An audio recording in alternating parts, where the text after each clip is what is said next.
is on real applications of normal distributions. And for the standard normal distribution, we first wanted to, make a z-score. So that would be the value of the variable minus the mean divided by the standard deviation, rounded to 2 decimal points. And, this would allow us to convert a non-standard normal distribution to that standard normal distribution by using that z-score. But when it comes to the normal distribution, we technically do not need to first convert it to that standardized z-score to then use the standard normal distribution.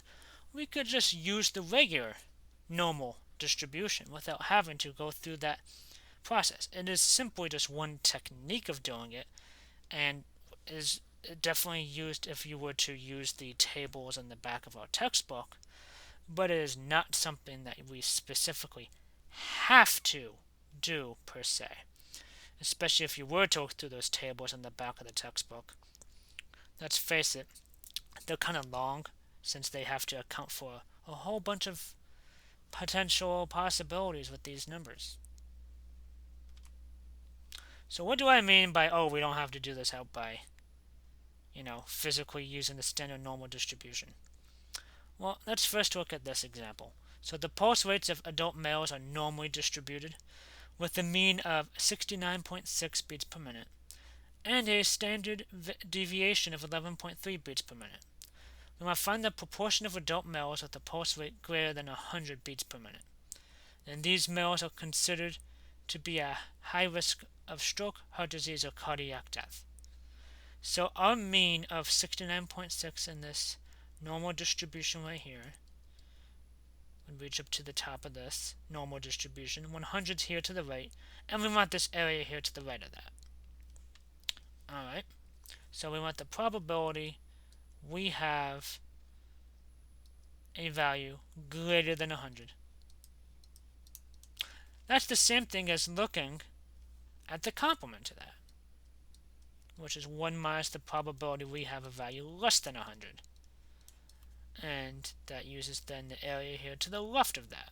Since in SAS, the only thing we could calculate is the area to the left. So to get the area to the right, we do 1 minus the area to the left. So inside of SAS, when we throw these inside of here, again with a mean of 69.6 beats per minute, standard deviation of 11.3 beats per minute. This will give us 1 minus the area of x is less than 100, since as you can see the compasses for a good majority of this graph would be 1 minus 0.9964. So 1 minus 0.9964 will give us the area to the right, and that will be 0.0036. So the interpretation then of this would be that the proportion of adult males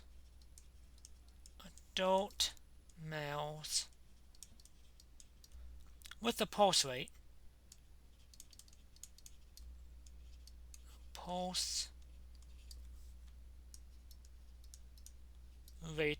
greater than 100 beats per minute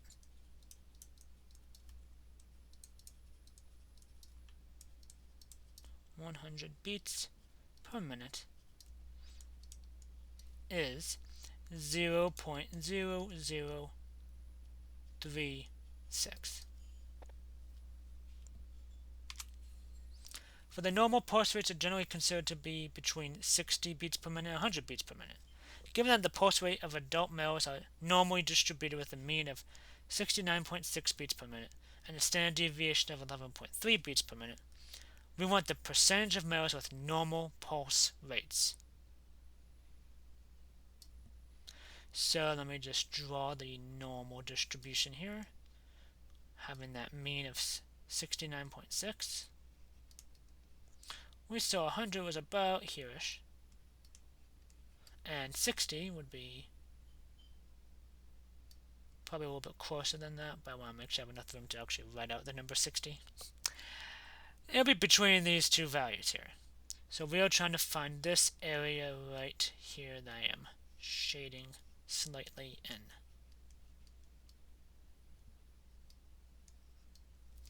We want to find that area. And as we could see, now we want the probability that we have an area between 60 and 100.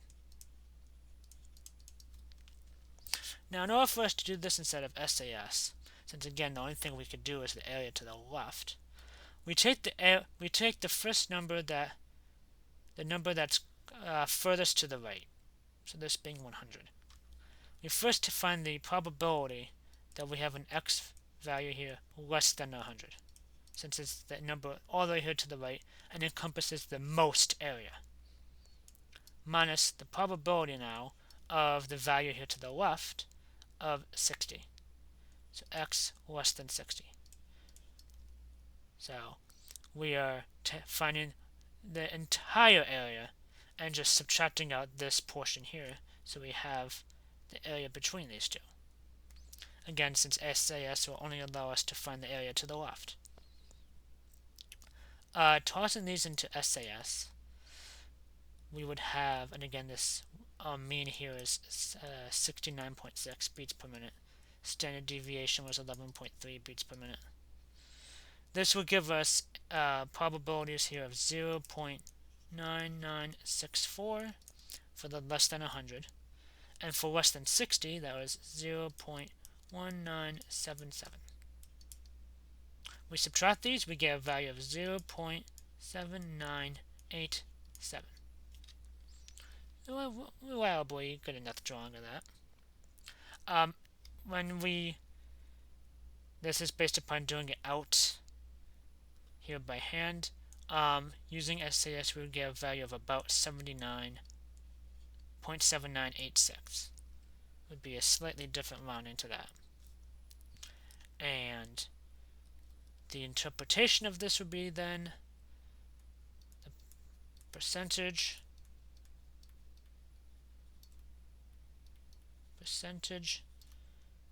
of males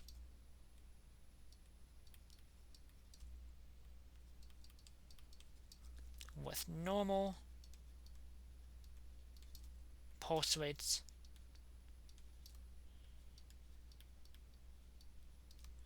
is 0.7986.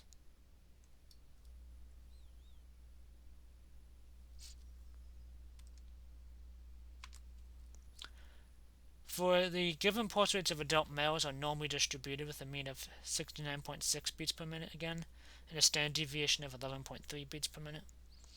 We want to find the pulse rate that separates the highest 1% from the lowest 99%. This also means we want to find the 99th percentile. Now, writing this out, we want to find the probability we have a value less than, we don't know what that number is, I'm just going to call that x sub 1. This will be equal to the 99%, so 0.99. Alright, so in this picture down here we have a mean of 69.6. We have x sub 1 here to the right, and we want the area all the way here to the left to be 99%, and this small area here to be 1% on this side. Instead of SAS, this uses the quantile function in order for us to put in this percentage. But if we were to toss this into SAS with the mean of 69.6 beats per minute, standard deviation of 11.3 beats per minute, toss this into SAS, we would get an answer of 95.9 about beats per minute.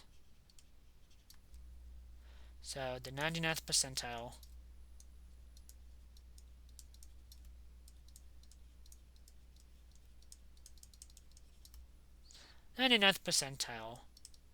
is 95.9 beats per minute.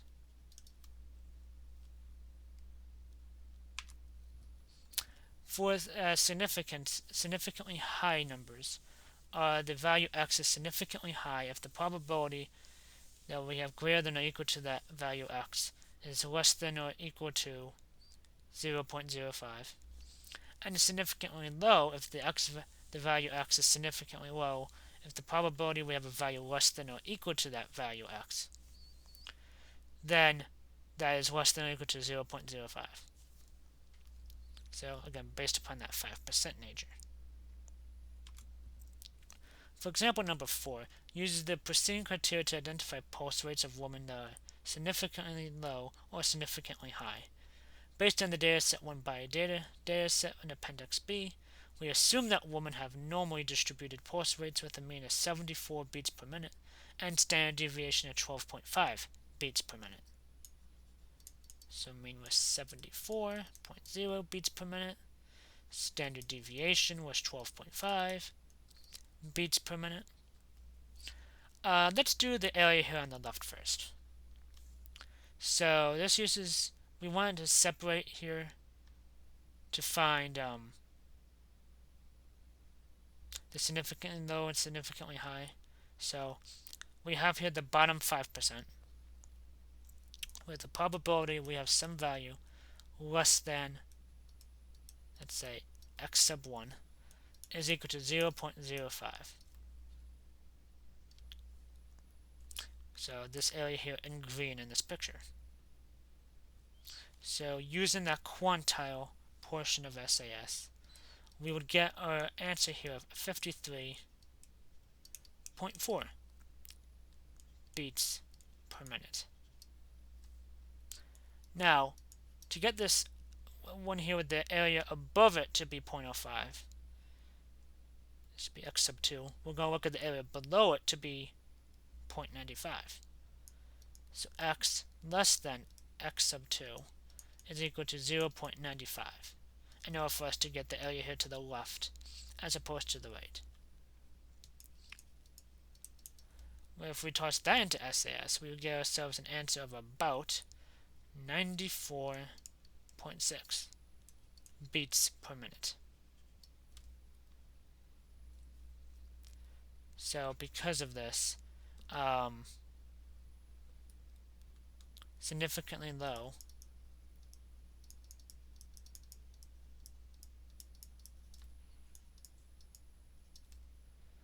would be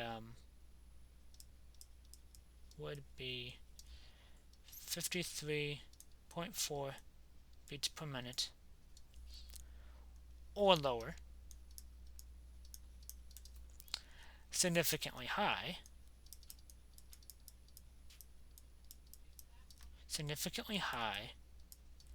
would be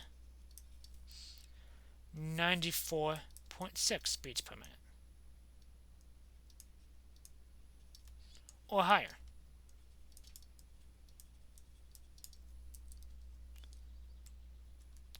Thank you.